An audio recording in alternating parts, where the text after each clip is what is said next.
Ονομάζομαι Γιώργος και εργάζομαι στην πυροσβεστική υπηρεσία Markham. Μερικές συμβουλές για να κάνετε τη σεζόν barbecue σας ευχάριστη και ασφαλή. Εάν δεν έχετε χρησιμοποιήσει το barbecue σας για κάποιο χρονικό διάστημα, τώρα είναι η ώρα για ένα γρήγορο καθάρισμό και έλεγχο ασφαλείας. Για να ελέγξετε διαρροές στις συνδέσεις του barbecue, χρησιμοποιήστε σαπούνι και νερό, όπως αυτό εδώ.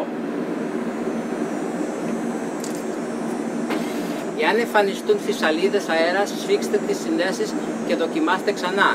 Εάν επιμένουν, αντικαταστήστε το σχετικό εξάρτημα.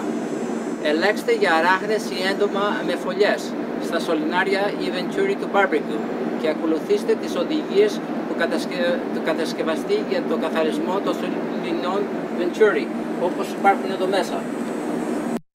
Αποθηκεύστε τις δεξαμενές propane έξω από το σπίτι και το γκαράζι.